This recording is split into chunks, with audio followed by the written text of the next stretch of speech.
Jika ada laki-laki yang datang kepadamu yang engkau ridhoi agama dan akhlaknya, maka nikahilah dia.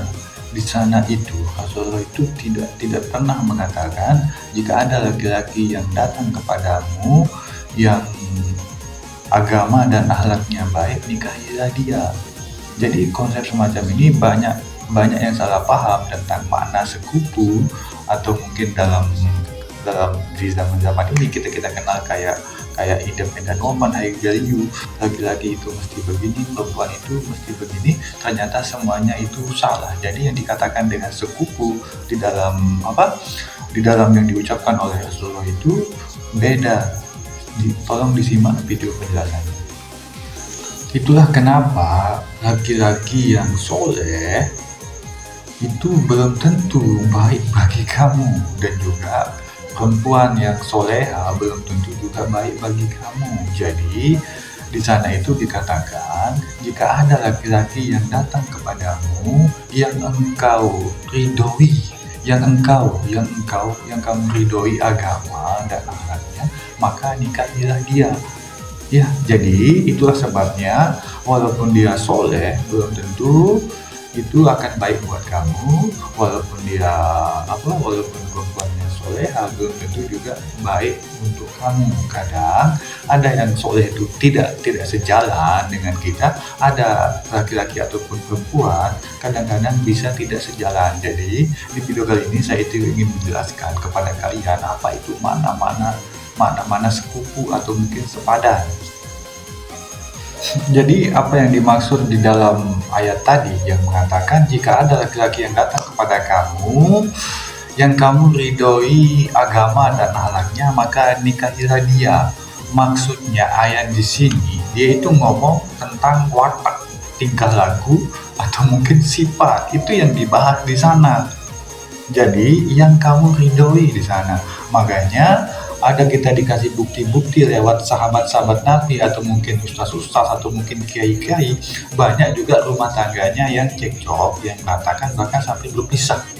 Jadi ayat ini menjelaskan kepada kita bahwa kecocokan itu sangat penting, dan juga yang kamu ridhoi, entah itu dalam sifat, perbuatannya, agamanya, bahkan ada yang salah komunikasi.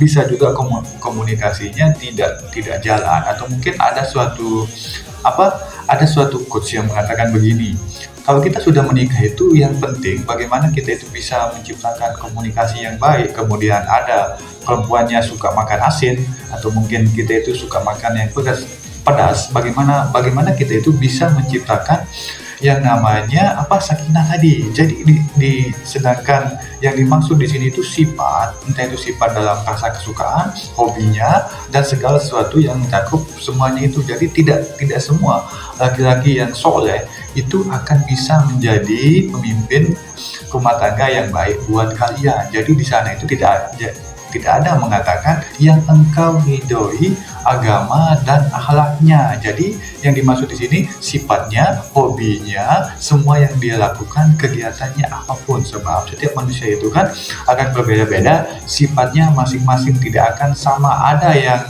wawasannya luas kemudian tidak sejalan dengan pasangannya, ada yang punya cita-cita ini kemudian tidak akan sejalan dengan pasangannya. Sedangkan di zaman ini kita itu sudah tidak ngomong lagi tentang agama ya.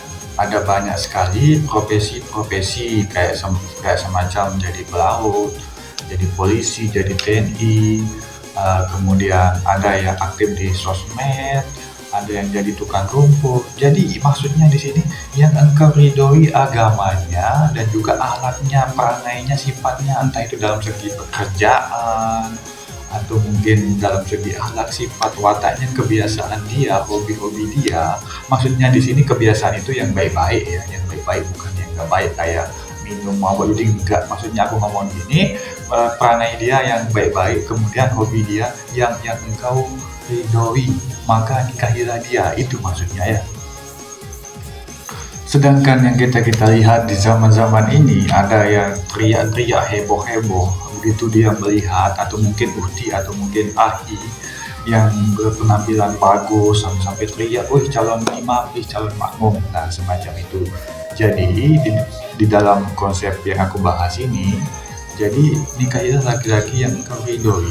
Jadi di sana itu ada semacam kutipan yang sangat dalam. Maksudnya di sini selama kita menikah bukan hanya ibadahnya saja, bukan hanya bukan hanya agamanya, tapi bagaimana ketika di masa usia senjanya kita itu bisa komunikasi dengan pasangan kita. Jadi kita walaupun yang tadinya tidak baik atau mungkin sama-sama tidak baik, tapi di dalam keduanya itu ada niat untuk menjadi lebih baik. Makanya ada, tidak mungkin semua lelaki yang soleh itu mampu mengubah watak-watak kita, dan juga tidak semua perempuan yang soleh itu mampu mengubah watak laki-laki yang nggak baik. Begitu juga sebaliknya.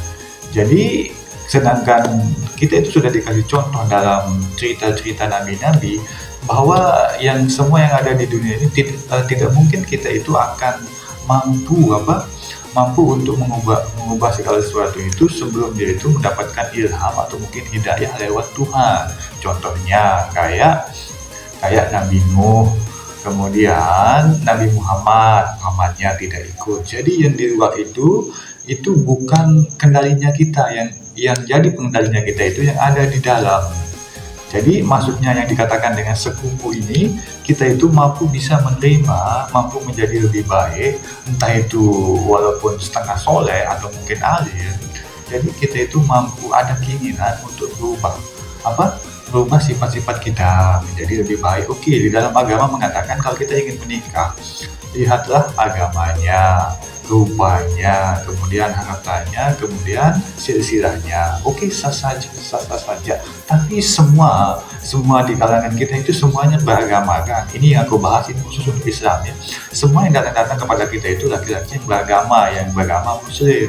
Tapi apabila walaupun agamanya soleh, tapi belum tentu kan kalian itu bisa suka kan.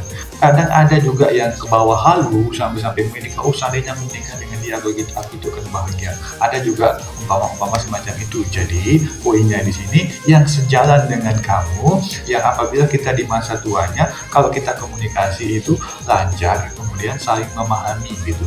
Saling memahami entah itu dalam segi pekerjaan, jabatan, sifat, dan ada keinginan untuk niat untuk berubah.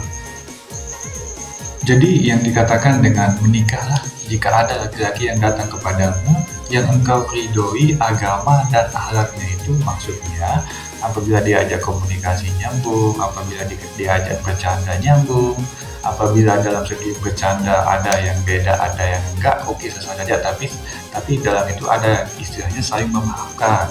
Belum tentu yang soleh itu akan level bercandanya, level komunikasinya akan sama dengan kita. Jadi keindahan itu diciptakan, kemudian kita itu akan mengatakan hal-hal yang sangat indah. Sedangkan investasi yang terpanjang itu adalah pasangan kita yang kita jumpai saat ini. Maka kita itu mesti bisa menciptakan manifestasi yang baik, kemudian kita itu mesti berprasangka yang baik kepada Tuhan.